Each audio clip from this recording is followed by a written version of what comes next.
पकाया हुआ।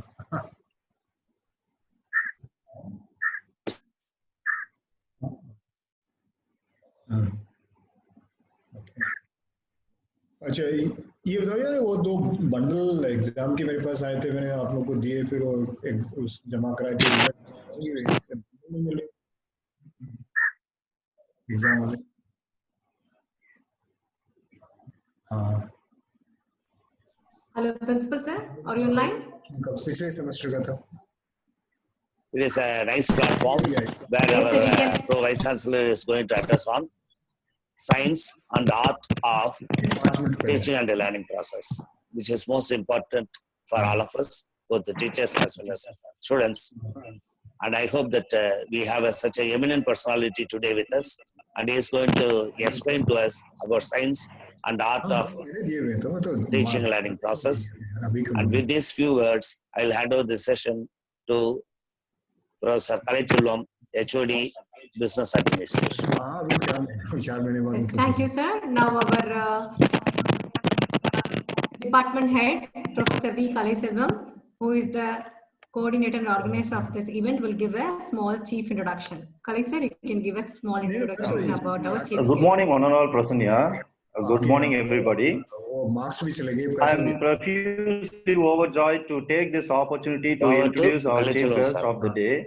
He is none other than Dr. Raghuveer Singh. He is currently Pro Vice Chancellor of Tirthankara Mahavir University, Moradabad, Uttar Pradesh. He is the postgraduate in management from Jamnalal Bajaj Institute of Management, University of Mumbai, and doctorate from the University of Rajasthan, Jaipur. He also holds 2 diploma qualifications, electrical engineering and export and import management. He has worked as an electrical engineer for 13 years and has been in management education for last 24 years. Some of the prominent institutes where he has served at senior positions are Manipal University, Jaipur, BITS Pilani, and Indian Society for Technical Education, Delhi. His areas of academic interest are strategic management, international business and management, research methodology, business environment, and HRM training and development. He has been conducting workshops for faculty members at national level for last more than 10 years on numerous topics like outcome-based education, research methodology, and writing research paper and thesis. He has trained more than 1,000 faculty members across reputed institutions like Manipal University, Jaipur, BITS Pilani. Is a trainer, has excellence in soft skills.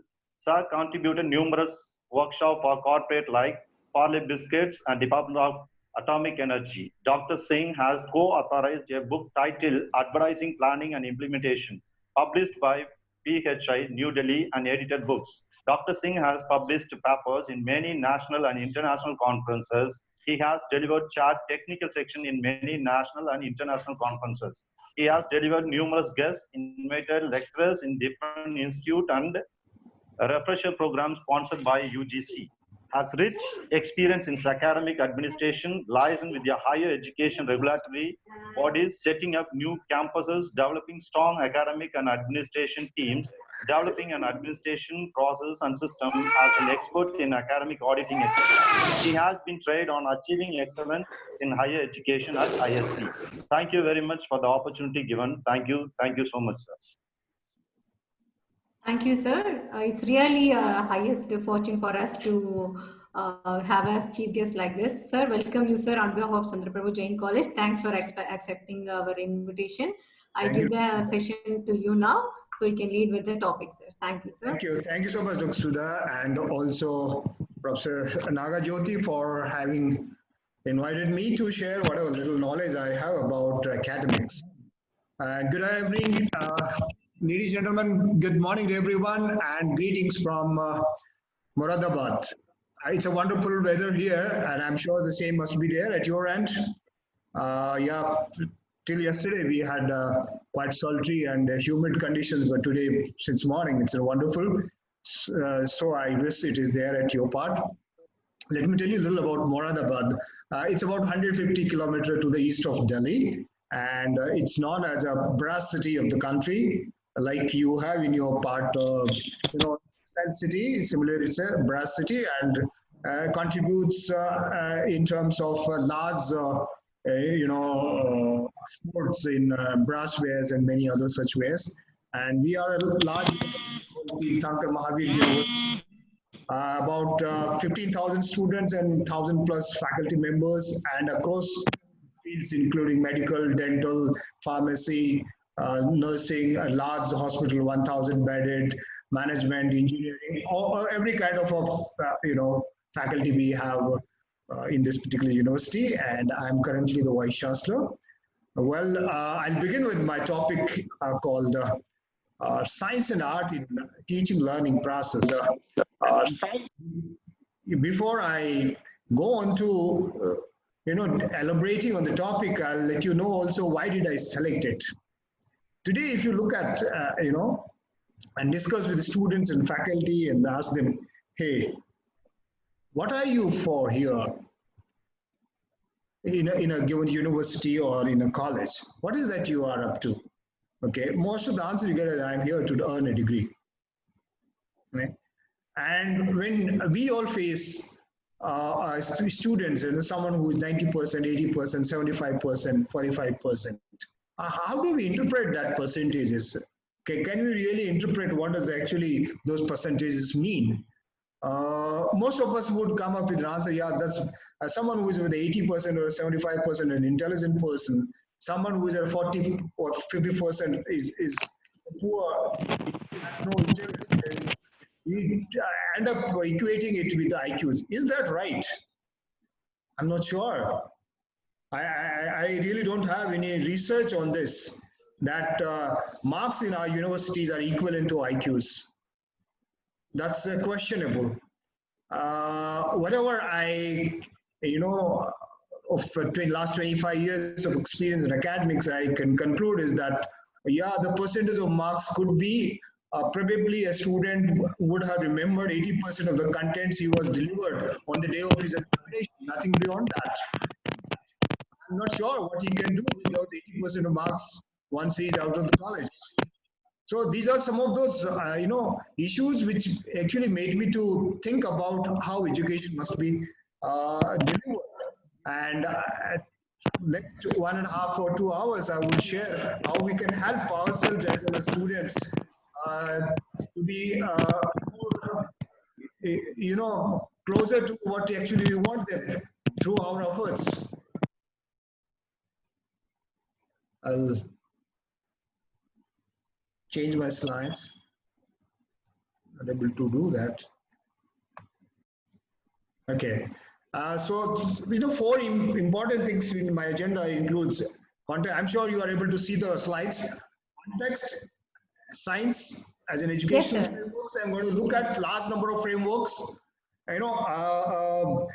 including some of the taxonomies and some of the other models which has been given in terms of learning, in terms of differences in students learning, etc., etc. And will also include the art. Art means your ability to deliver. Let's see what is the meaning of education. For most of us, education means teaching, that is delivering content. And it's been considered equivalent to earning degrees. For a beneficiary and for providers like us, it's conducting examinations. That's what currently is happening, and it's been happening over a period of time. Somehow or somewhere, learning is missed in our education system. Whenever we talk, even among ourselves, we don't talk about learning, When we talk to each other, the faculty members, we say, hey, I completed so much of portion of my syllabus.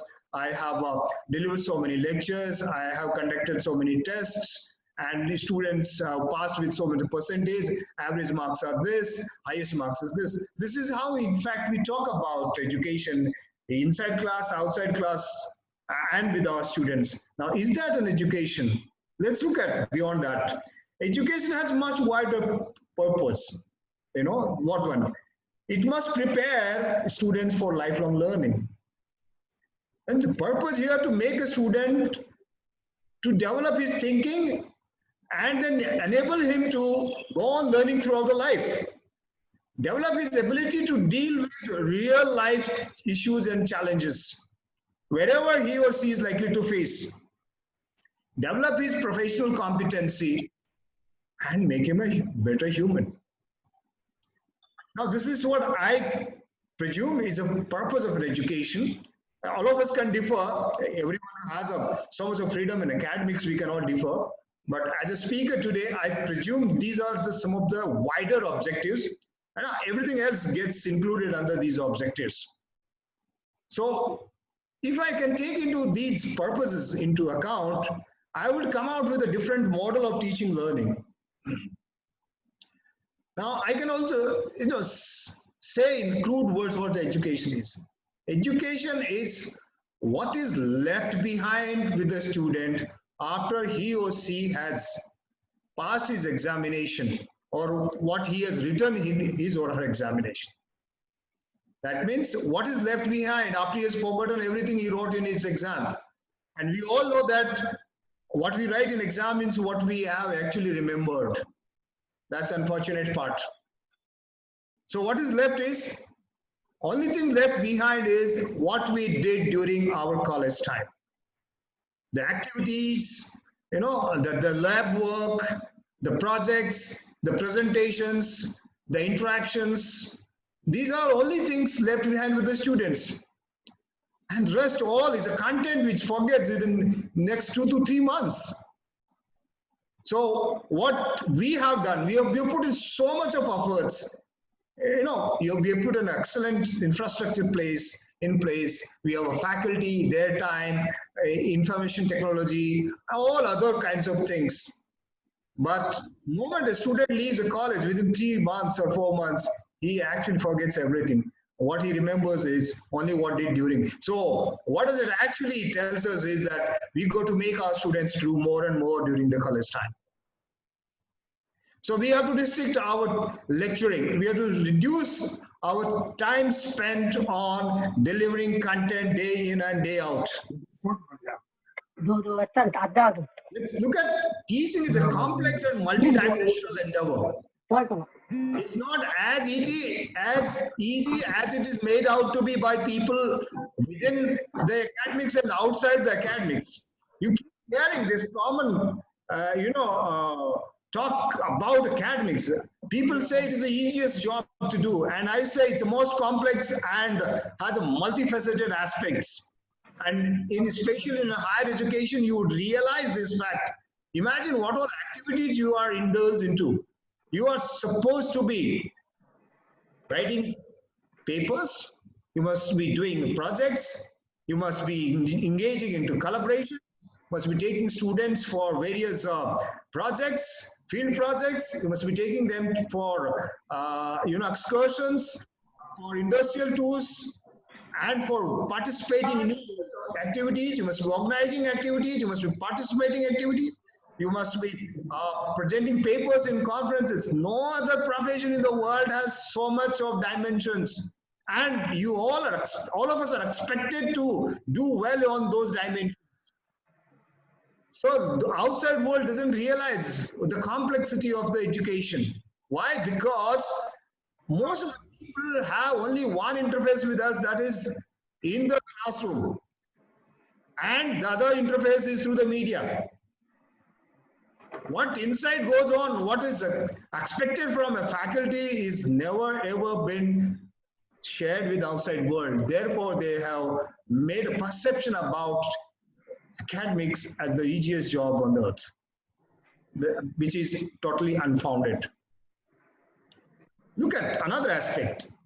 Master teachers actually develop over time through experience and hard work and a lot of reflection.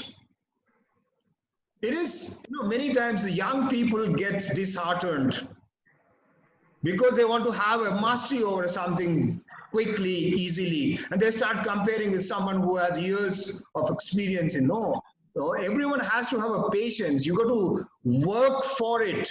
You will have to have a lot of reflections in your own field. You have a lot of discussions with outside the world, whether online or offline or however you want to. Every time we gain an experience and have a reflection, we keep improving on our learning, and which ultimately benefits our students. what actually science I'm talking about. The first important thing of science is it's basically systematic. That means teaching learning process has to be systematic. It is logical. You know, when you, as I'll talk subsequently, you realize that there are a number of places where you got to make decisions, where you have number of options. For example, what to include in contents. How many hours should I teach? What kind of project should I give? What is the methodology should I use? Likewise, you have number of options from which you have to choose.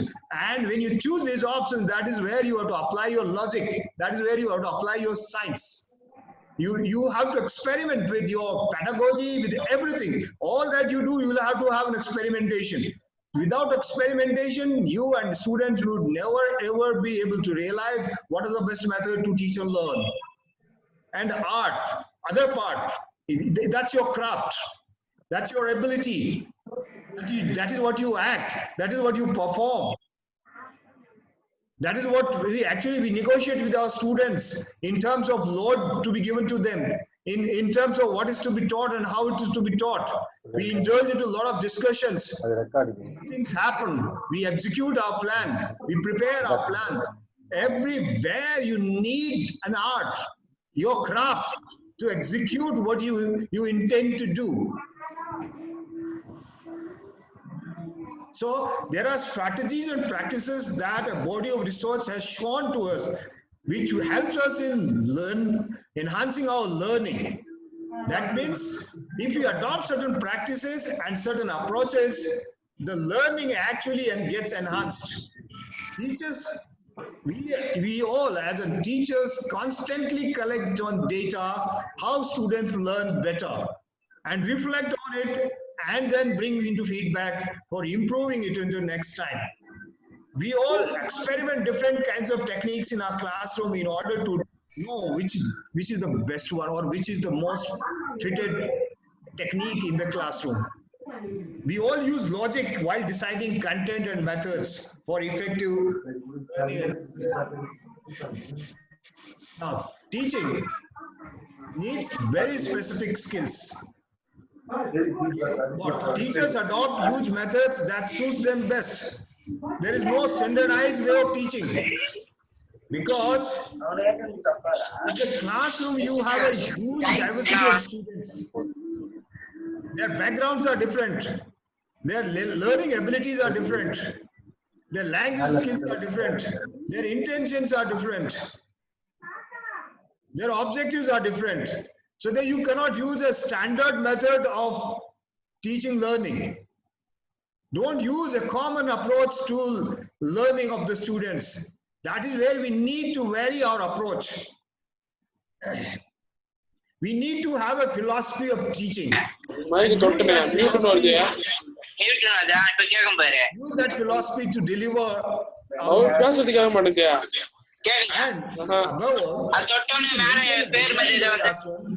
Engage our students, indulge into an effective discussion, and finally negotiate with the students the pace of learning, the contents of learning, the assessment, everything, and enlighten the learner. This is what you and me have to do in the classroom. And to do that, we need an art or we need a craft.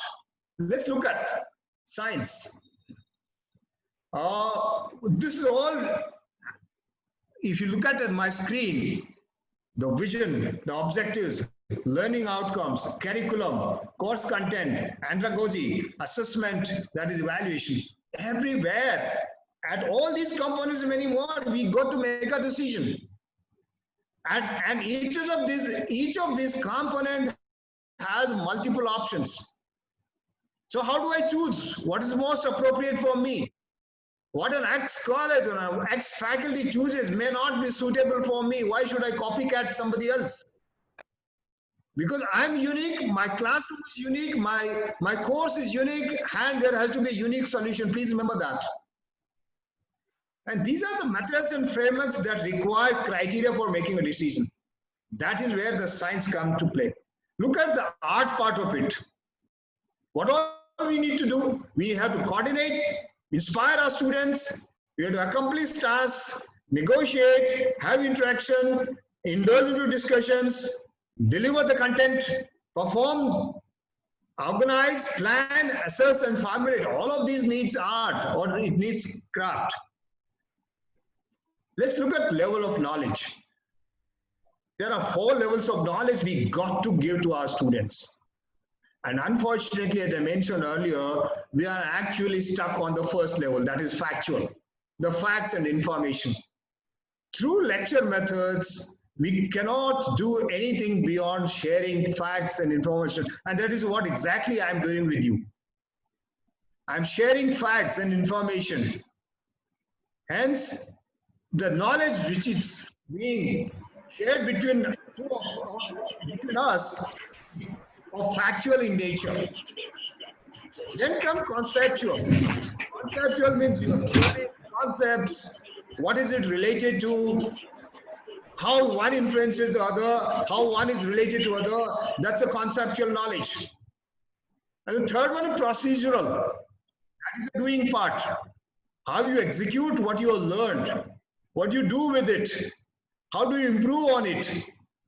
All that is a procedural. And third one is metacognitive. That is knowledge about the knowledge. That is learning far more about the knowledge. Okay. Now these 4 levels of knowledge has to be kept in mind while we make a delivery of our courses in the classroom. So you're going to decide as a faculty in my given course what levels of knowledge my students should have. We should almost in most of the courses, I'm not saying every course, because some courses please end up till conceptual knowledge. But then you will find large number of courses in every kind of a profession, they end up till procedural. So we've got to assure as faculty members that a student goes up to procedural level. That means he or she develops into a craftsman.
Hello, am I audible now?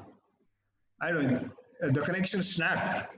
I have no idea how it got snapped.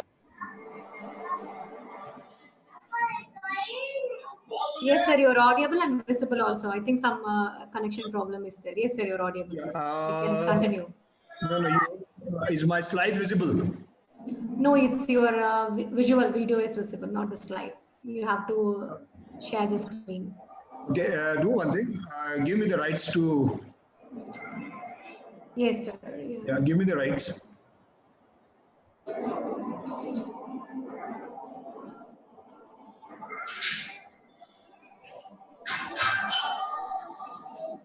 Okay. I'm sorry, because of the sudden technologies glitch. And now, Yes, sir, you're audible, and even the screen also shared. You can continue. I said, we are 25% of learning. 25% you're supposed to learn with these peers. Now we collaborative learning. 25%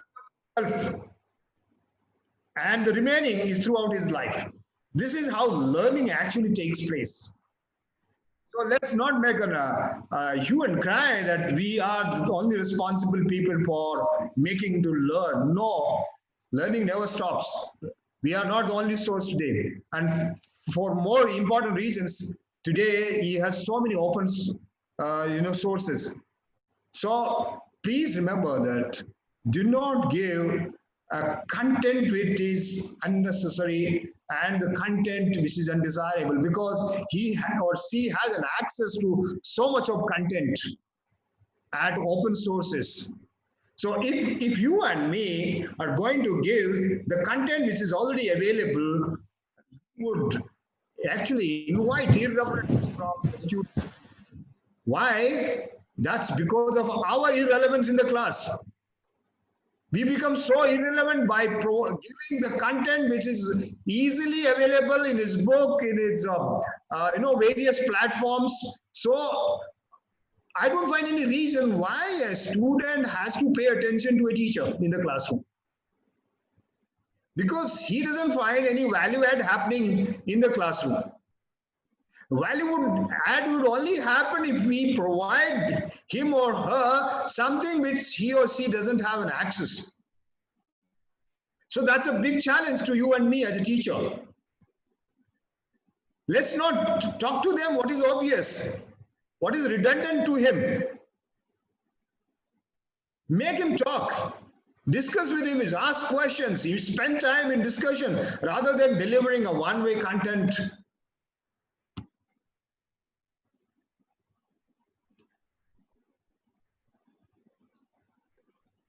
Okay, what should be the aim of education? Let's look at it. Different people will give a different gyan. So I'm not going to talk about all that gyan. Corporate people will want specific technology and learning and ready to work people. Should we got to think, should it be for an immediate career? Should we prepare him for XYZ jobs or XYZ company or XYZ profession? Or should it be for developing ability to learn lifelong? Please rest assured that you and me can never prepare a student for specific careers. Reason being, today jobs and careers are vanishing within a very short span. What was relevant about 5 years back is no more relevant today. So much of breakthrough technology innovations making jobs redundant. So if you only prepare a student for that particular job, we make him or her redundant for the future. So your and my role is to prepare him for lifelong learning, and that is make him to think. Develop his thinking, and that also higher order thinking. I'll discuss what is higher order thinking when I'm talking about Bloom's taxonomy. This comes only through application of independent thinking and experimentation. That means a student has to develop his independent thinking about the topics, about the courses, issues, and even about the life, and experiment those things what he thinks. So let's look at the context. We've got to think about why should we teach? What should we teach? How should we teach? What pace should we teach? When and where should we teach? How should we assess them? What is the best method to teach? Should we teach or they should learn? This is a very mute point. Yeah, we might teach, but are they learning? I doubt. And you say, yes, sir, they are learning because I'm assessing him through the examination. My class has got 70% above marks. So is it all about learning or memory? Should we instruct or guide them? Are they interested in learning? Or are they interested in our class? Do you know what they want? And these are some of those mood questions which you and me have to reflect upon ourselves and then take a decision based upon this particular framework. It will help us to develop our own strategy of teaching learning. So what is one common, thing about all these questions? It's very difficult to answer this yes or no or in a single term. The answers are based on scientific methods or application of science.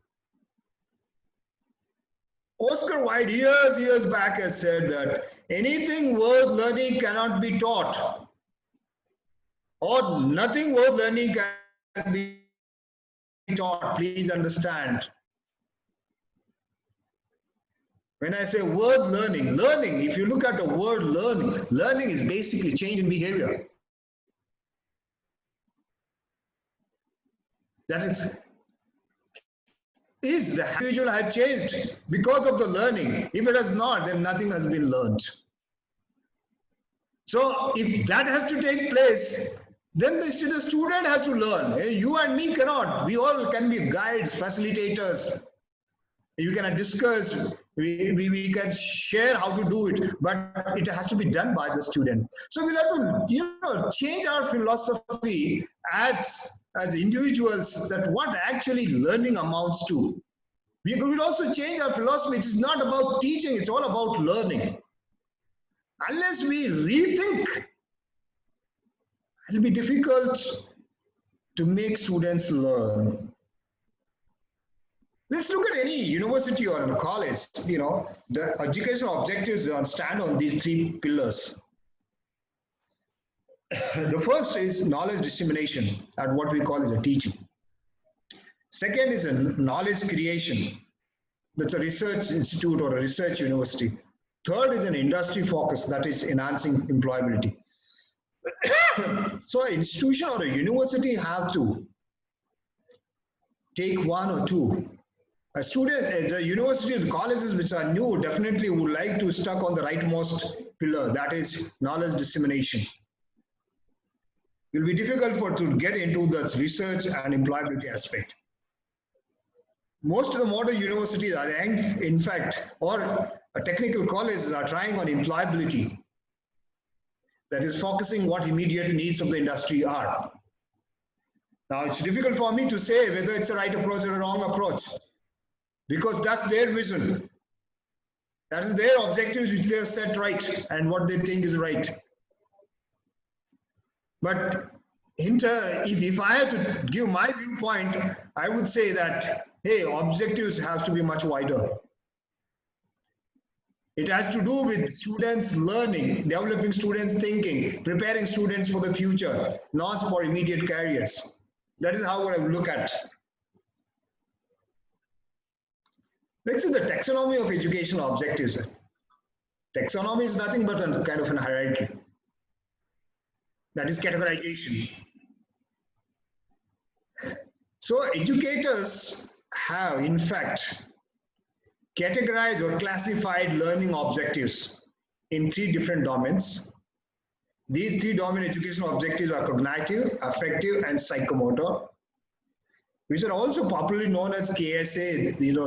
The trainers generally call it a KSA, knowledge, skills, and attitude. And I would like to call it 3 H's. That is, first H is head, second H is heart, and third H is hand, which tend to amount to the same thing. Head is equivalent to your cognitive or a knowledge aspect. Heart is about your affective or an attitude. And hand is equivalent to the psychomotor or a skill levels. And for holistic education, we as teachers have to focus on all three domains.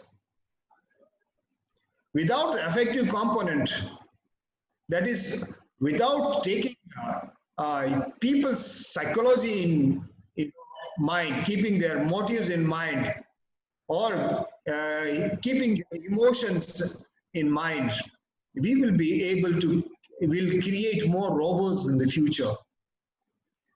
Just imagine what's happening to our students today in this empty period or a difficult period in COVID, where they are not able to interact with their own friends and teachers. It will have an adverse impact on their psychological makeup. Hence, colleges are necessary. The universities are necessary for students' all-round development. Today, there are, technology companies which focus so much on online delivery.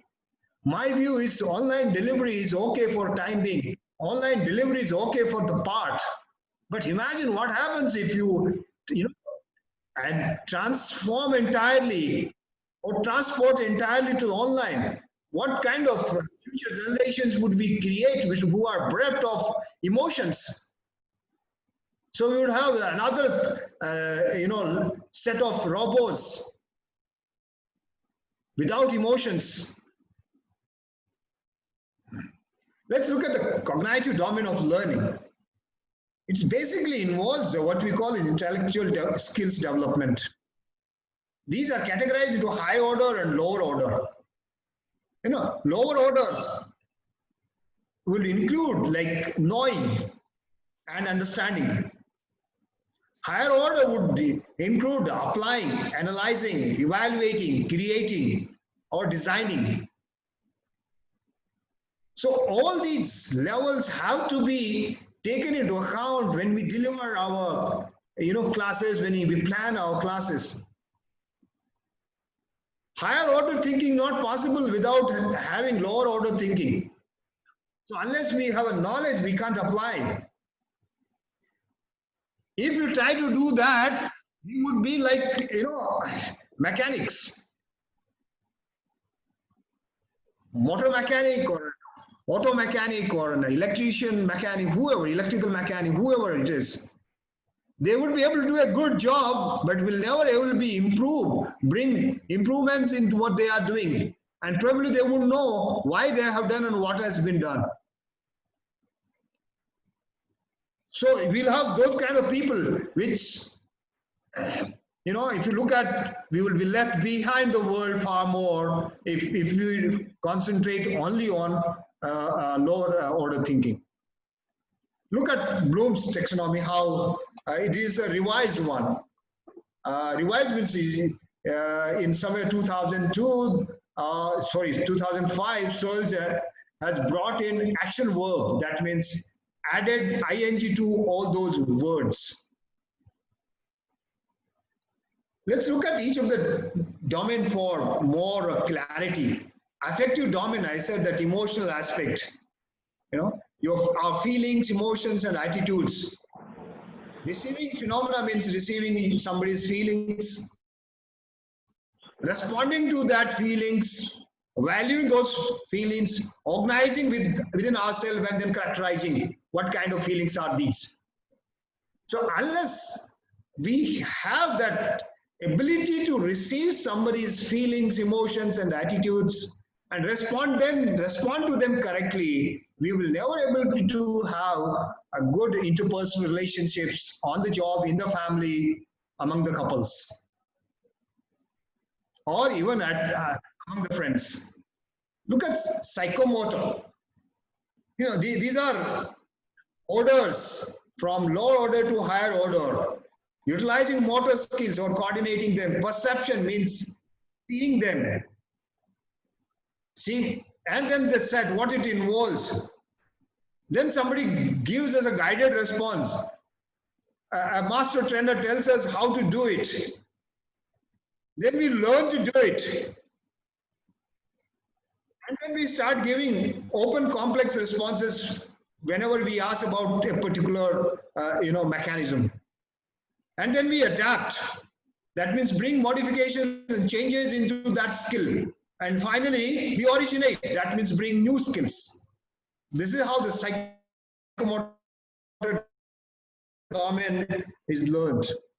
There's another, taxonomy related to the knowledge, that is pre-structural, unistructural, multistructural, relational, extended abstract. Extended abstract is like creating. Pre-structural is actually knowing. So it's perfectly relating to the Bloom's, but the names are different. Another one called experiential learning.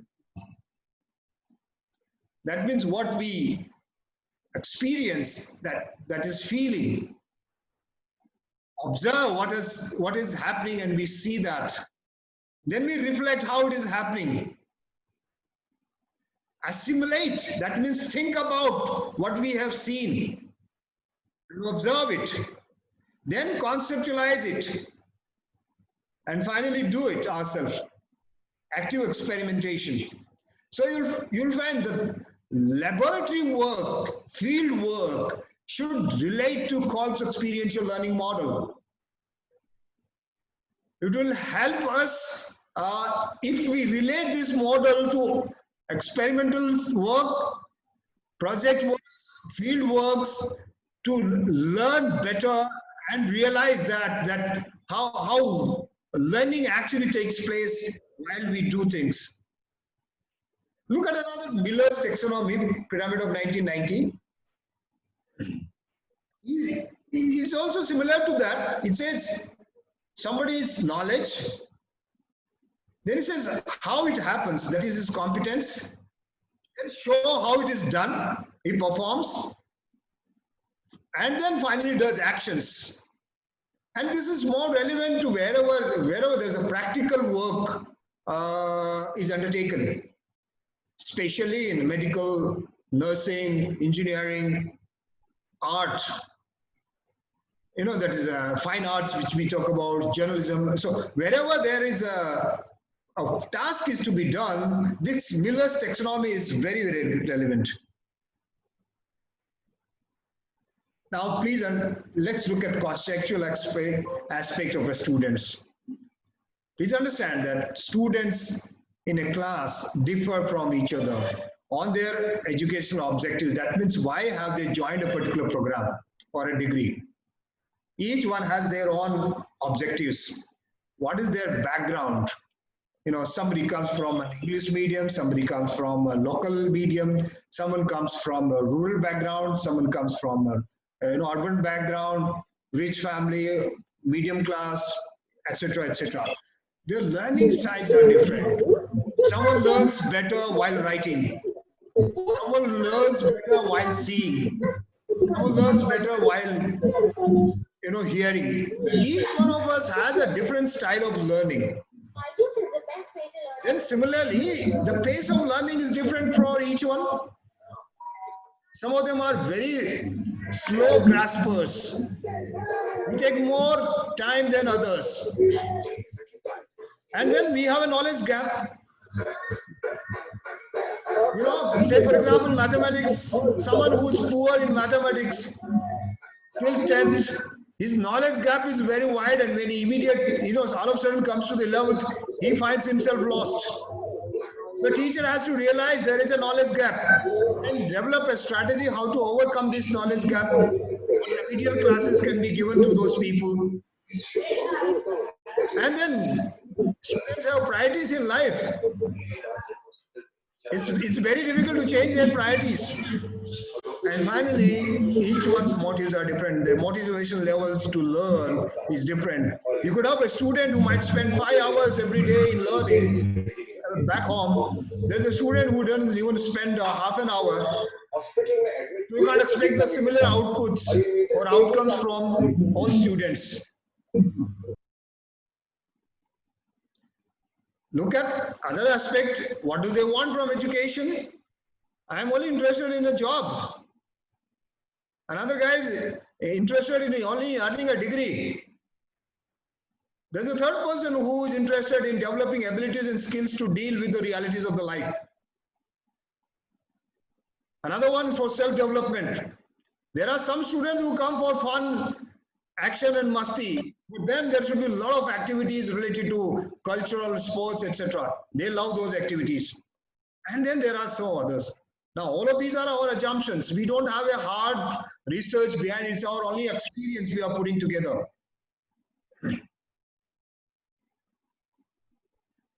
Now, similarly, we also have assumptions about students. We say, hey, it's a student's responsibility to learn. My responsibility to deliver. They are here to learn. Otherwise, why should they come to the college? Another assumption is, since they pay, they must learn. Yeah. Similarly, like their parents will also, what else they have to do except learning? And we say, a lot of them read a lot and prepare well. And then last one is they are interested in learning. These are our assumptions. Based on these assumptions, students or their own priorities, we actually develop our plan to deliver in the classroom. Now, all these assumptions, I'm not sure how true they are. But definitely, these are some of those assumptions we make. Similarly, these are some of the, students' objectives there are. Each student has at least these objectives. And this is how students differ. Now look at these three contextual issues and then develop your own strategy. Let's not have our strategy or a plan of teaching learning in isolation. Now, I'll give here 5 minutes to each one of you. You are free to ask questions. Dr. Sudha, please unmute those who want to ask questions. 5 minutes. Or if there are more questions, the 10 minutes, and then we'll move further. Whatever till now. Let's reflect on.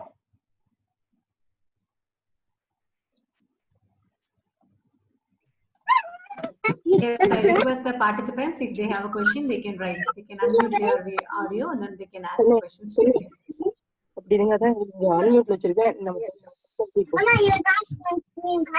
Sir, I have a question. I have seen that different perspectives of teaching. Yeah. So a small question is, how can a teacher identify comparing all these probabilities and identify a student? Mm-hmm. You are Srikala, yeah? Yeah, sir, yeah. Okay, Srikala, I'll tell you. Before actually we go to the, start teaching our students, we need to spend some time in understanding the students. Here you have a batch of 40 students in your class.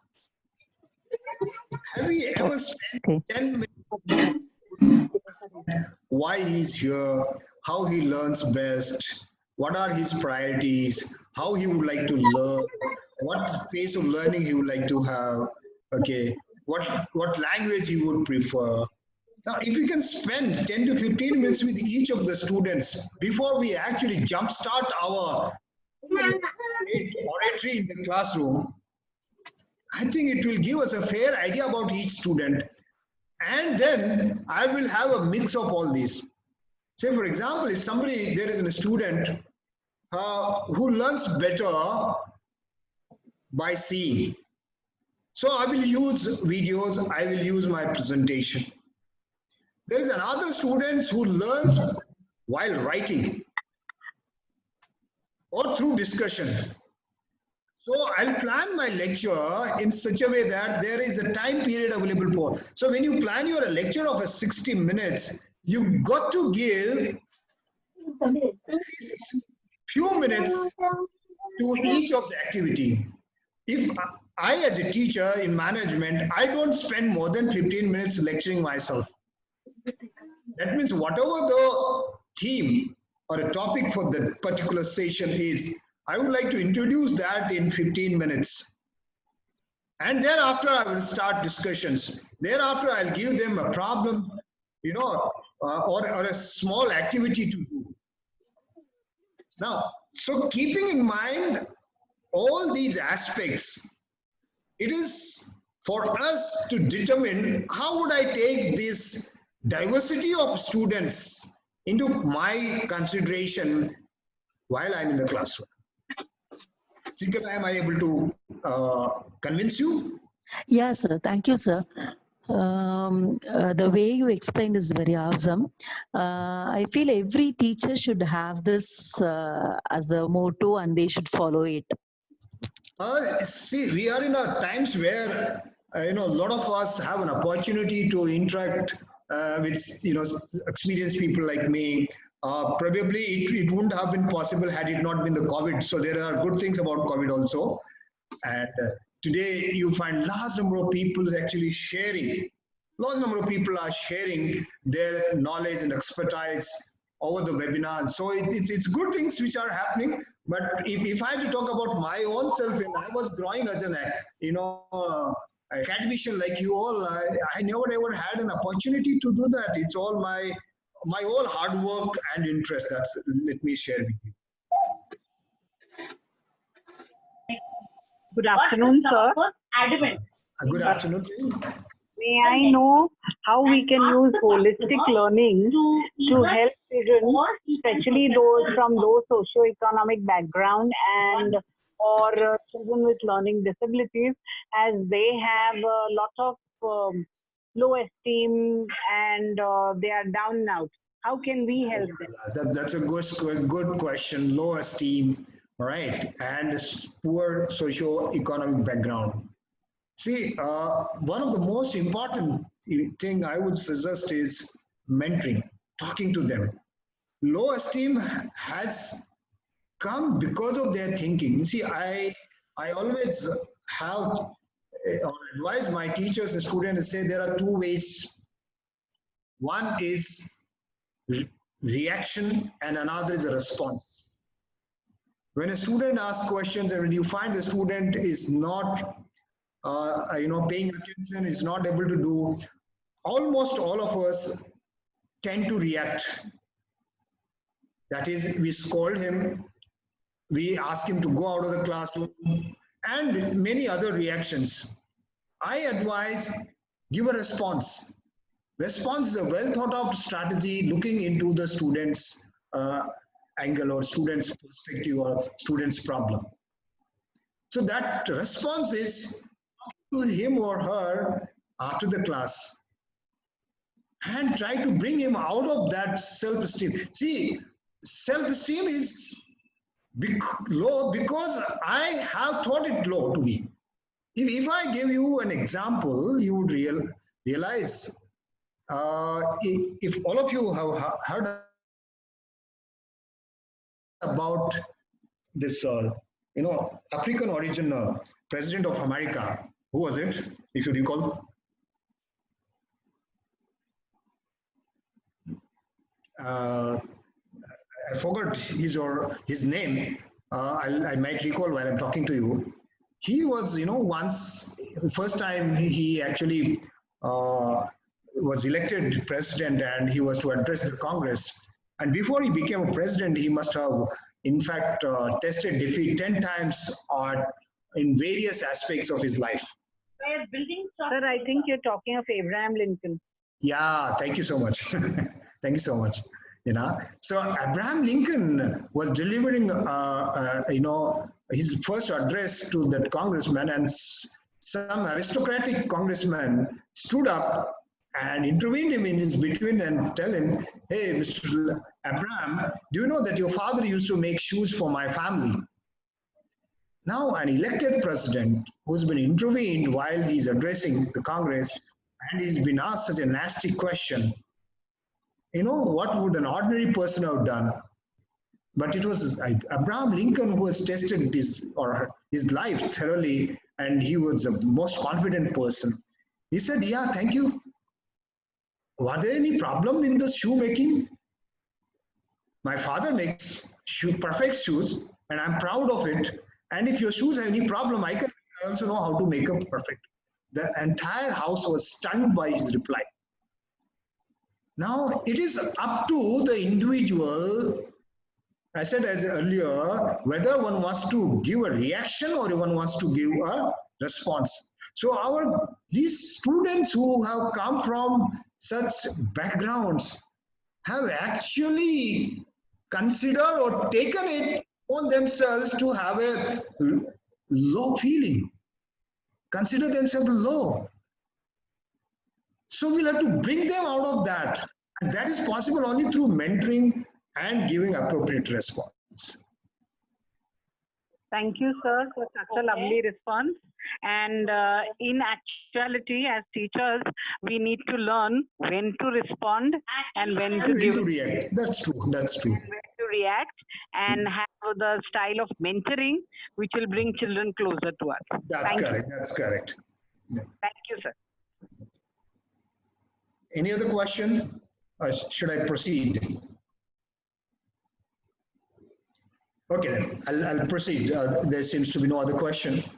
I assume that. Okay. Let's look at teaching children and adults. So most of us about pedagogy. In fact, that's all about children learning. What we are actually at our level, college level, is over andragogy. That is teaching adults or adult learning. Then something called the heutagogy. That's the learner himself decides how he or she wants to learn. As a teacher, we are no more than a guide. So a research work, basically, when you develop your PhD thesis, you are more into heutagogy. And for college level, it's an andragogy, which is much different from pedagogy. So how do we? Science in teaching learning. Let's look at Edward Thorndike's 3 laws of learning. What he says? Readiness, exercise, and effect. No learning can take place unless the learner is ready. First condition. So your and my role is to make the students ready for learning. Second one, make them do. Make them repeat. Let them perform. And finally, effect. If there is an effect of these efforts felt by the student, he or she is likely to learn more. And if he or she feels there is no point in going to the class or attending the class and to the college, they will never ever make an effort to be in your class or come to the college. So your and my role is to make them realize that yes, there is going to be change in his behavior. There is going to be a change in his learning. Only and only then he or she gets motivated to learn. So if you can keep these 3 things before we start, teaching learning process, I think it will help us quite a lot. Malcolm Knowles says, there are certain assumptions which must be kept in mind while teaching to the adults. That's called theory of andragogy. What he says, adults must want to learn. Now, it's like you all are hooked to this webinar because you want to learn. Nobody has forced you. I hope your principal has not forced you. So I see some 100+ people, it's all because they want to learn. We learn only what we feel that we need to learn. So there is a need to learn from within for the adults. Third one is adults learn better by doing. That means we have to involve our students into activities in the classroom or exercises in the classroom. Keep all these points into the mind when we are actually delivering the classroom. And there will be better learning if it is focused on realistic problems. See, I, with my faculty, discussed many times, especially the mathematics and chemistry faculty. They many times raise hands, sir, in mathematics we can't bring reality in life. No, I said, no, it is not like that. You can bring a lot of reality in life, in mathematics. Relate to the real life. So somebody said, how do I actually relate to differentiation and integration? I said, it's fair enough. You ask a student that, has he seen a tree in his home? A couple of years back, yes sir. What was probably its height at that time? It was about 5 feet. And what is now? It is about now 10 feet, 5 feet. How annual growth must have taken? Can't you put that into practice? A student would learn better if it is to real problems. Experience affects learning. That means, what is the background of the student? If a student who has come from a rural background school to the college, or a student who have come from a public school background, the way they were taught there will influence their learning. If we do not teach a student coming from a public background in a way or a better way than he was taught, he would find everything boring in the classroom. Similarly, someone who has come from a rural background, even our own current style, he would found it awesome. And this is how an experience affects learning. An adult would like to be guided, not directed, not instructed. That is why I said earlier, when I was actually talking about developing a teaching plan in the classroom, please bring variety into it. Make them do an activity and guide after seeing how they are doing it. Give them a project and give guidelines or guidance on a regular basis. And they learn mostly in informal situations. Don't every time ask students to sit tight, especially in winter times. You can take them out of your classroom and make them to indulge in the exercises, take them for an excursion, ask them to indulge into activities, take them to an industrial tour, something which is different from day-to-day classroom setting. At times, please change your classroom setting.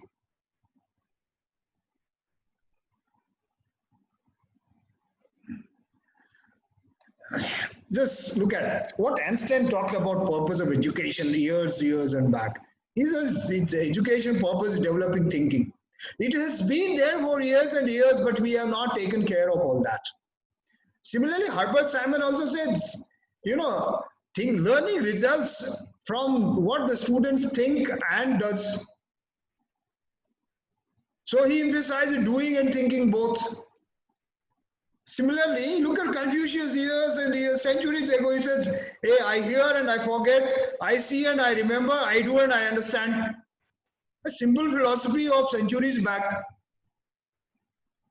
Similarly, Benjamin Franklin has also said, he said, even involve me and I learn.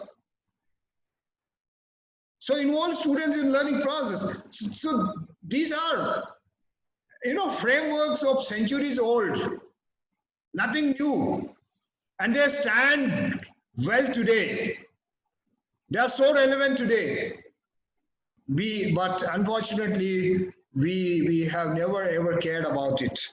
All that we have cared about is delivering classroom lectures and then examining for their memory and distributing degrees. Look at Dale's corner of learning, what he says. People generally remember 10% of what they reading, 20% what they hear, 30% what they see, 50% what they hear and see, 70% what they say and write, and 90% of what they do. Now you decide what you want to do in your classroom. I'm no one to advise you. You have a clear-cut corner of learning by Dale. So where are we operating? We generally operate at first 3 levels. We might make them to see certain slides. our lecture, make them to hear, and whatever we ask them to read. So imagine what we are doing with our students if we actually depend only and only on lecturing. So retention is best when actually a student or a learner is involved into learning process. I looked at the learning styles as each student don't learn in the same way. Everyone has their own learning styles. There are visual learners. By seeing, they learn more. Oral, by hearing, by verbal talking, by social, interacting with each other, by physical and tactile, solitary. You must have seen some students go into the corner, don't want to talk to the world, want to, hide from rest of them when they are actually studying. No disturbance to them. And there are students who are naturalists, they plug in their ears with the music and learn and go and in the open among the chirping birds and beautiful trees, and they would enjoy learning better. So you find each student is a unique self. Yes, I will just talk briefly about outcome-based education. In the beginning, I have mentioned that we spend so much of effort, money, resources, time on teaching learning process, but without any predefined outcomes. The predefined outcomes is a degree. Now it is an output, not an outcome. So a degree becomes a product. So which is unfortunate. That means actually we have made teaching learning a product centric or a degree centric, or what we call is teacher centric. So therefore efficacy of the entire process is not what we should have had. It should have been a student centric. It should have been a learning centric. So the outcome-based education tries to do that. It says you predefine your educational outcomes or educational goals before you start. I'm trying to take you through this process, how it actually designed. Every institution or a university has its vision and mission. From there we develop our philosophy of education, or objectives of education, as I told you, whether you want to into a knowledge dissemination, knowledge creation, or employability, right? And from that, then we draw our objectives. Program here means each degree: MBA, BBA, BSc, BCom, MBBS, BDS. All that is called a program. Each program's learning outcomes are defined. That means what we are saying is, hey, at the end of the program, duration of 2 years, 3 years, 4 years, or whatever years time duration is, a student would have learned this, would have developed these skills, would perform these things. Those things are predetermined. And around that predetermined objective or goals, we actually put together our curriculum. But unfortunately, today and for even last many decades, we have been putting together our curriculum by, cut, copy, paste methods. That means a curriculum design committee would get curriculum of numerous universities and then try to bring that together, mix it, and develop their own out of it. Not justifying why this curriculum has been put together. So they might say, oh, it is updated, it is most modern, it is current, it is as best as the best universities in the country or in the world. But you have to realize it's not about best universities, it's about your own abilities of the university, what you want to achieve, what you want your students to achieve. Please mute a person. Whoever is talking, please mute. Now, from the curriculum means you have number of courses, generally called subjects, say 30 subjects. Now, for each subject, you got to have now their own specific course outcomes. All these courses must help you to achieve your program learning outcomes. If you don't have any course which is not helping you to achieve a program learning outcome, you should not have that course.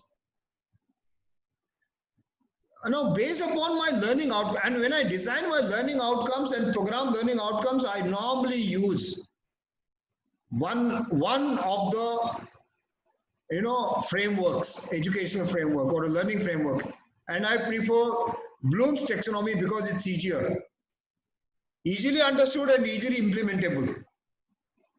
So that's my base to develop learning outcomes. Now, the way I want to do it in the classroom, the way I want to teach, I want to practice, I want my students to learn, will depend upon what are my course outcomes. And then how would I assess? What will be the types of questions asked in the exams or tests will depend upon how I have taught them and what learning outcomes I want to assess. So there is a perfect alignment in all of these activities. If you achieve this, then you conduct a review to find what went wrong, what I wanted and what actually has happened. Is there any gap? If there is a gap, why that gap exists? And then make necessary corrections. Let's now from science to move into the art of teaching and effective classroom delivery. I put into 4 categories. First one is choosing the methods of delivery. What I must do before the classroom, that is before my classroom begins. And during that classroom period of an hour or 50 minutes, whatever the time period is. And then what I must do after the classroom. And there has to be a lot of communication between teachers and students about what the teacher is planning, how he or she is in fact going to deliver and what he expects from them. And also he or she is supposed to raise as well as manage aspirations of the students. A lot of students might have a lot of aspirations based upon their background. So it's the teacher's responsibility to manage those aspirations. And some students may not have at all any aspiration, so you have to raise their aspirations. That is possible only through a lot of one-on-one communication or a group communication. Look at how best of the universities spend their time in individual course. IIT Chennai spends about 30 hours and Stanford University about 25 hours. Out of that, self-directed work 13 hours and Stanford 40 hours. This is hours of teaching I'm talking about. Hours of teaching. Ideally, how should a student spend his or her time? Teaching about 40 to 50%, research about 25 to 30%, administration 15 to 20%, community and peer connection 15 to 20%, your collaborations, your what do you call conferences and your seminars and all those are required, and even undertaking field works in the field in community with the students. A member of the faculty must be both, academically qualified and professionally qualified. Academically is, having a PhD degree and master's degree, it's all okay. When I say professionally qualified, that means a teacher should know the art of his or her profession he is teaching. If I am a management guy teaching human resources, I should have worked a couple of years or months in human resource department. Now, if I don't have a background, then the certain universities today are adopting the methods. Like we have started what we call the industry immersion programs. That means send the faculty to the industry at least for 2 weeks to work along with a specialist, HR, marketing, finance, or whatever area once is. He or she should work in that. How does a student learn? He learns about 30% inside the classroom from teacher and rest all 70% outside the classroom. So do not leave this gap of 70% on the student. You need to guide on what he should and how should he. Pre-classroom, what I should do? It is a basically planning phase. Plan your complete course. So what we call is develop a course plan and then plan each session. Determine your course outcomes and share it with the students and for each session also. Determine how would you achieve those desired outcomes. Develop the student handout and circulate. Let the students know about it. Know your learners and their style of learning as we discussed earlier. Determine pedagogical and assessment tools. Predetermine it. How are you going to assess your students unless you have the typical university annual or an end-term examination? There, we don't have much freedom. Know your concepts and practice them well. Decide classroom setting and interaction style. How are you going to interact with them? Decide how would you encourage students' participation. Excuse me for 2 minutes, I'll just join you.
Sorry for an urgent discussion, I had to break it.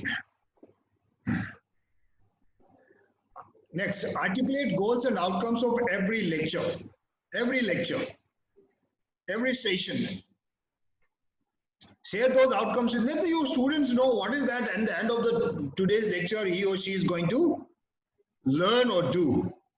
If not done, then the students would flounder to follow you, unable to establish the connections between your ideas. I'll share my own experience when I was doing my MBA at Bajaj in Mumbai. One of the practitioners from HLL, at that time HLL, general manager, I came for teaching us, marketing. First 3 days, gentlemen stood before the class and kept on lecturing. And none of us could get anything and nobody was able to speak. The 4th day, I had to speak to the professor. Excuse me, professor. I said, yes, what do you want? I said, I don't know what are you teaching. He was blown out of his mind. What the hell are you talking? What am I teaching?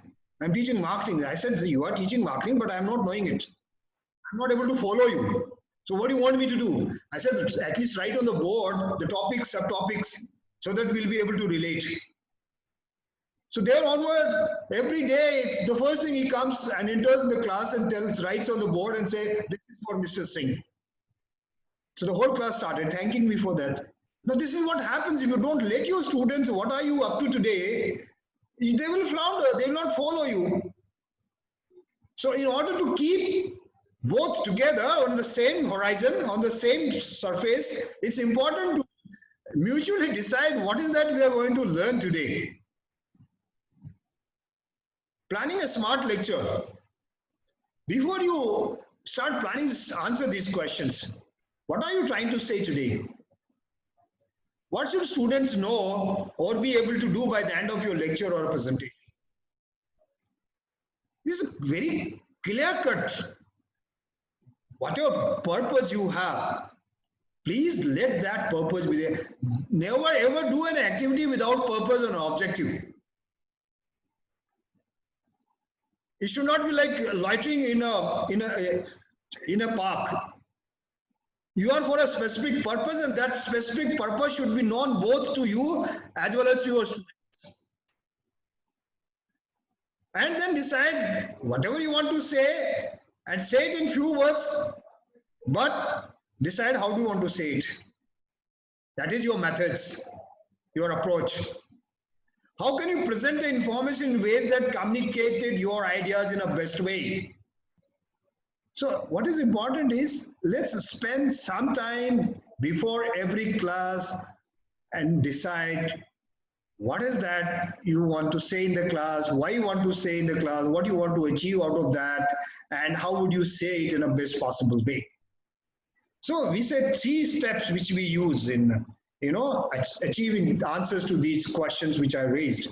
The first one is identify your goals and key points. We popularly call them takeaways. Please assure that you don't have many takeaways, otherwise you will confuse your students. Decide 4 to 5 takeaways, that is major points of today's lecture. Organize your content for presentation as a sequentiality, difficulty level, easiness, and then design your presentation to capture and keep students' attention. There is an art of designing the presentation also. So much of text on the slides will make the slide scattered and will draw the attention of the reader towards the slides, not to the faculty. So my advice is, have 5-6 points on the slide. Never write a statement. Because when you start writing statement, you start copying the book. Organize content for presentation. Strike a perfect balance between actually depth and breadth. That means how many contents and what is going to be the depth of each content, depending upon your day's takeaway. You see, there is always a science and art in parallel running. Too many details may lead to loss of sight of main ideas.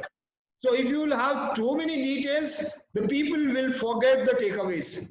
You will confuse them with the takeaways. Ideas when not developed would actually students fail to gain the understanding. So there has to be a depth. At least 4 W's has to be included. What it is, why it is, what is its importance, how it is related to other things, how do you do, etc. So if you include these W's, you will find your idea gets developed well.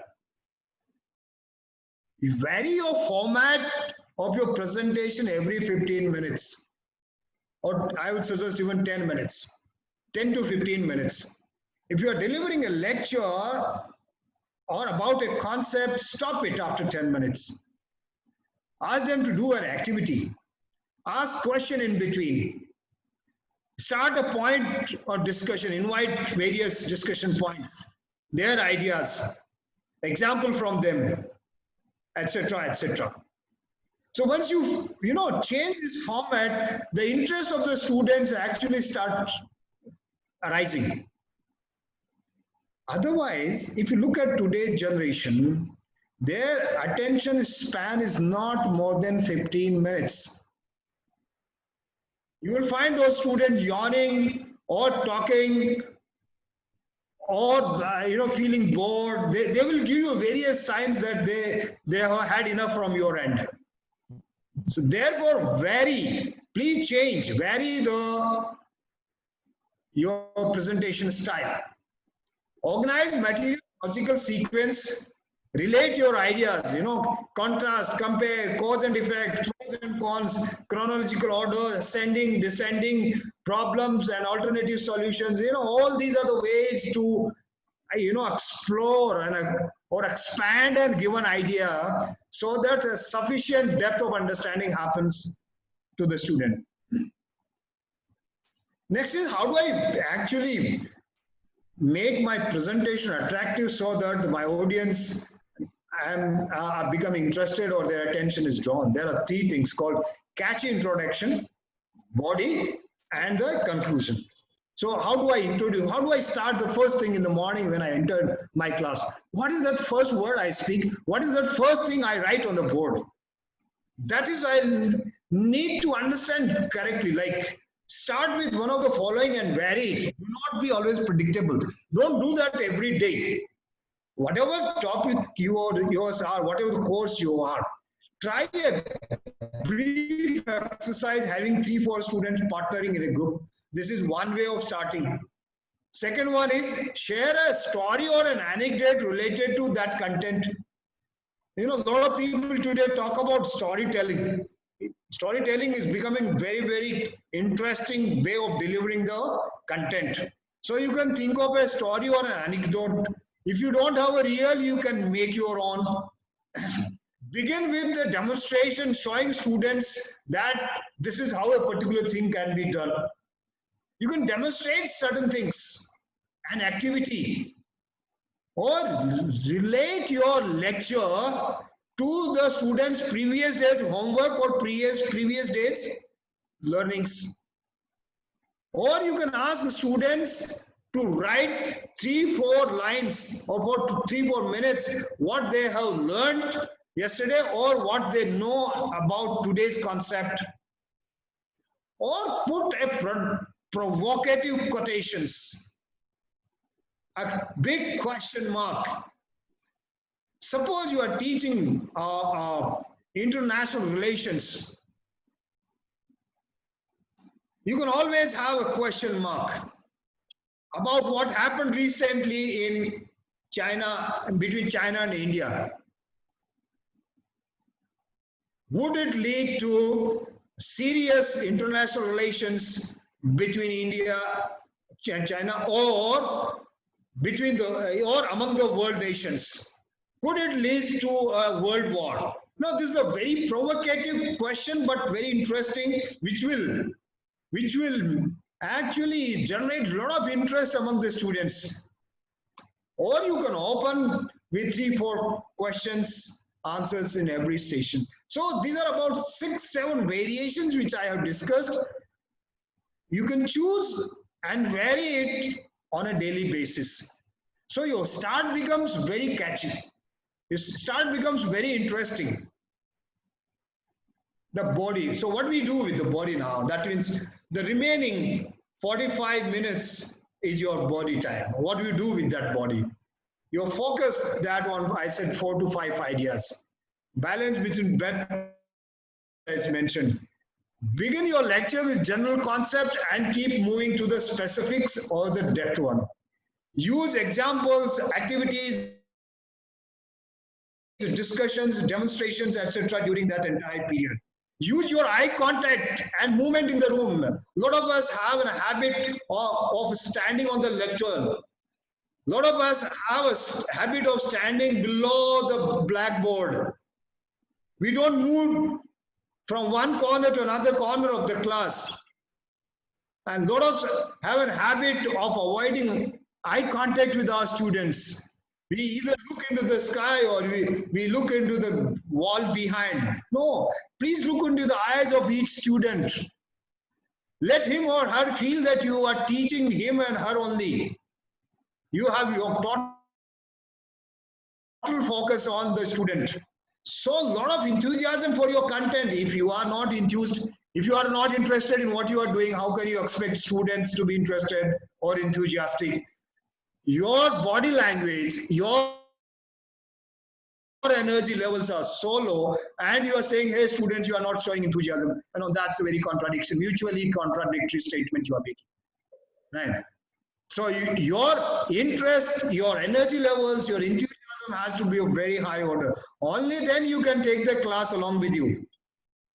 And last one, avoid information overload. Don't give too much of information. As I said, a student will not be able to remember more than 5 to 6 things of your lecture. And conclusion, a strong conclusion that connects and brings closer to the issues raised. So last 5 to 6 minutes, you keep it. Hey guys, what did we learn? Ask students, what are the today's takeaways? Ask one by one. Or then you sum it up. Relate it, connect it, ideas. So last 5 to 6 minutes are to be kept for them. You'll have a very powerful presentation for the day. So how do next one, Blackboard management. My advice, you may not understand much about it. My advice to all of you is divide the Blackboard into 3 to 4 parts. Right. First part on the left hand side, write today's outcomes of the session. What is that you want to achieve today? And below that, main topics, 4 or 5 topics. Then take one main topic, write subtopics of sub-themes of that. And then the remaining board becomes your playground. Elaborate there, write more text, and that is the only area which you must be able to wipe. Don't wipe anything before that, because then the student will have difficulty in connecting. What are you actually writing and what are you discussing? So your Blackboard should, at least first 2 parts must be there throughout your lecture. And that is the worst weakness of using slides in the classroom. A slide once is gone forever. A student cannot retrieve it. He cannot look back. You cannot connect with it. But on the Blackboard, it is. Therefore, Blackboard still remains the best way to theoretically teach. Yes, you use for effect your slides, I don't say that, but use it judiciously. The questioning in the classroom, most important. When should I question? Why should I question? What types of questions should be there? And how do I question? The 4 important aspects of that. Basic idea is to give the students opportunity to grapple with the questions, which not necessarily have a one or a single answer. The questions raised in the classroom should be such that they have multiple answers, multiple ideas, and they are most likely to come across in their real life with this kind of questions, or either on their professional or in their personal life. That should be the objective of the questions. First one, when to ask? Yeah, you can ask throughout. You can begin with questions, you can ask in between, you can end the session with questions. The biggest value that a teacher can bring to the student is, I say, the biggest thing you can do to a student is make them to raise a questions. If all 100% of your students can raise some questions in the classroom, you have done your work for the day. And if you find the students are unable to raise questions after 50 minutes of interaction, I don't know what to say about it. Your best questions don't relate to the fact and information, but they use higher order thinking. Right? You can check students whether they are, following you or not, whether they are in the classroom or not, on certain facts and certain what kind of questions. What it is, what is the numbers, you can check on those facts. And what is important for you in the classroom is it's not about giving right answers to the questions, but asking right question. That should be the emphasis. Not giving right answers, and that also single right answer. I hate asking a question which has a one single right answer. That's not learning. That's remembering facts. You can have simple yes or no questions to know whether your students are following. They can state facts. You can have multiple choice questions. You can have questions that have single word answer, questions which have a statement answer, questions which have a multiple correct answer, questions that evaluate higher order thinking. These are various types of questions which you can vary this format. Why ask questions? Break monotony and check learning, both important. And then what do you do post classroom? Don't leave the classroom and students for the day. Please develop a strategy for post classroom engagement. You can give them a field project, which is individual or a team project. You can ask them to do an additional reading or collaborative reading. You can give some small assignment and you can ask them to do a write-up. Anything which you feel like, but have a post-classroom engagement. And parting shot, education is what the student did during the college time. What they remember after today, even if somebody asks you, having left your college 20 years back, and they ask you, what do you remember? You know well what is to be remembered, and that's true for our students. So finally, I say education is seen through one's behavior. The degree is just a piece of paper. It is what you have learned, what you can act upon based upon your learning. That is actually education. The rest is all a degree. And these are some of other stuff. Okay, I would like to just run you through, not explain learning. A lot of terms today you find in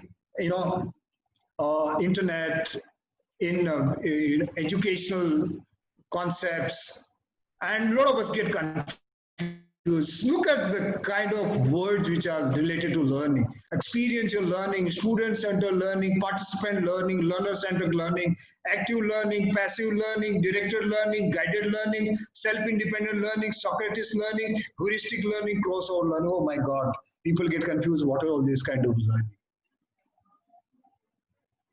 Nothing much. The major one is rote learning and experiential learning. All the rest is all experiential learning. And other one, what most of us are engaged in, rote learning. Then there are methods of techniques of learning. Micro learning, blended learning, evidence-based learning, activity-based learning, project-based learning, inquiry-based learning, scenario-based learning, case-based learning. Learning by doing, rote learning, adaptive learning, flipped classroom learning, learning by observation, learning by storytelling, learning by concept mapping, and KWLH. That's another method. That is knowing what you want to learn, working to learn, learning from today's session, and then assuring how to learn in the future or learn more. And thus, thanks for hearing me for about 1.5 hours. I enjoyed sharing whatever little I knew, and I'm open for a couple of questions if there are any.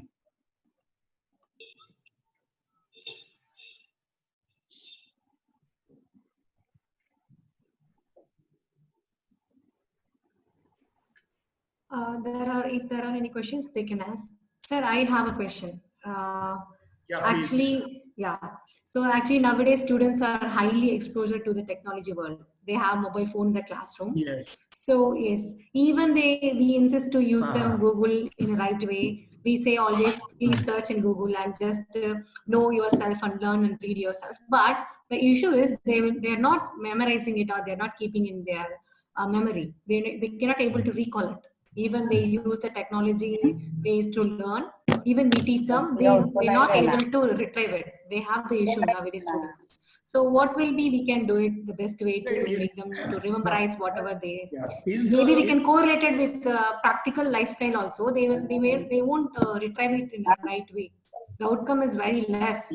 Is the issue about students' ability to speak, because they may not have a confidence to speak? You see, like you got to explore the wholesome of the student. Is one, he or she is not able to speak, doesn't have a confidence to speak in front of colleagues or students or the faculty. Third, there are some people who could remember only by writing. So you can ask them to write on their notebooks what they have in fact supposed to memorize.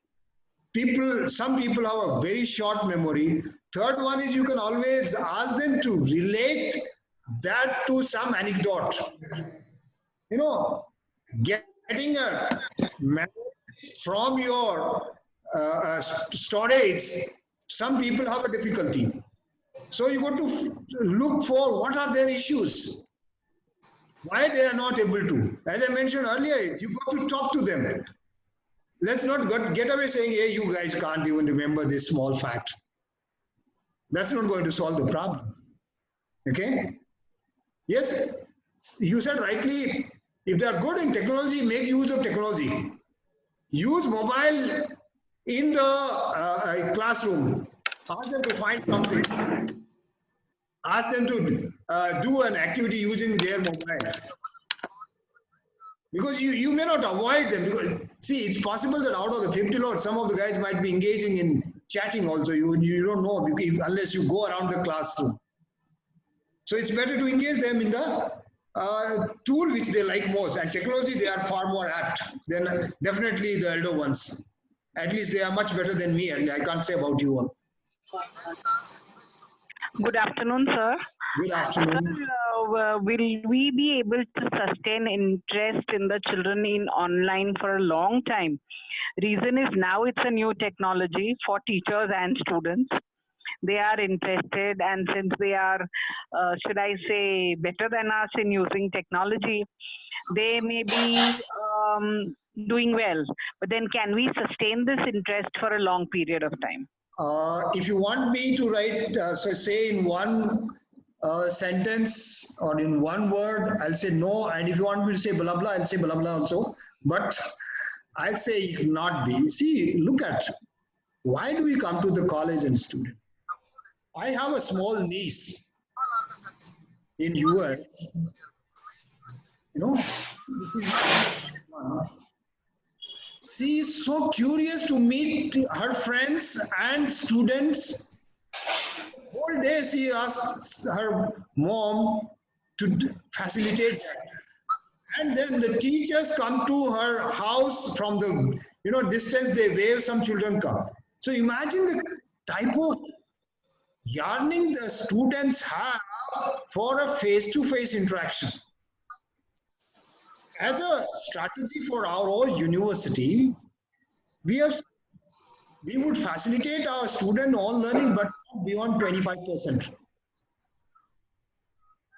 25% on online learning is okay.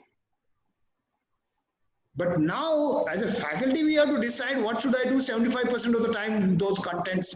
So here we got to be very careful. What we should deliver online, that means most of your concepts should be dealt online, and you must indulge into activities and doing or discussion in the classroom. So there has to be judicious mix of what we call is blended learning. And that is where the science will come into part or come into play by each one of us. We got to logically decide what we must deliver in the classroom and how we must deliver to sustain the interest of students and our own relevance. Otherwise, we will all become irrelevant, and the student will develop irreverence towards us. That's for sure. By leading the way, yes, by leading the way, he took the ownership of it. Okay. Thank you, sir, for answering my question. And yes, I do agree that we need a judicious blend. Yes, initiator. Any more questions? Thank you, sir. Can you please unmute and talk again because it's not audible. Sorry, sir. Thank you, sir, Dr. Raghuveer, sir, for answering my question. My pleasure, my pleasure. I agree that there should be a judicious blend of online and offline teaching for proper learning to take place. Thank you, sir. Yes. Thank you for a lovely presentation. My pleasure as well.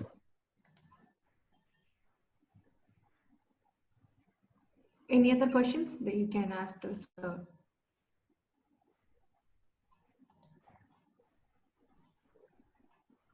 Okay, Dr. Sudha, you can close it now. I yes, think. sir. Thank you. Well, it's maybe end of the session, but it is can be a very great start for all of us to make our teaching in a better way, sir. Really, I thank you for being here out of your hectic time schedule, sir. Thank you. Really, thank you so much. And I really want to thank all the participants who actively participated in the webinar in spite of the technical issues. And I also thank our management and our principal, sir, who is actively help us to learn something new in this during pandemic time. I really thanks one and all everyone who's participated and all my PRO also is supporting us. Sir, thank you so much for being with us. Yeah, my pleasure as well. Yes, thank you, sir. And thank you everyone. Please fill the feedback form so that we can issue the participation certificate. Ma'am, the feedback form is saying not accepting. Please help. Yes, ma'am. I will circulate the feedback form in the WhatsApp group or Insta group so that you can get the feedback form and you can fill it. I will Please just find out that also so that I can make up improvement next time around. Thank you, sir. It was a wonderful session. We were able to know the secrets behind the science and art of teaching and learning process. Really rejuvenating session, sir.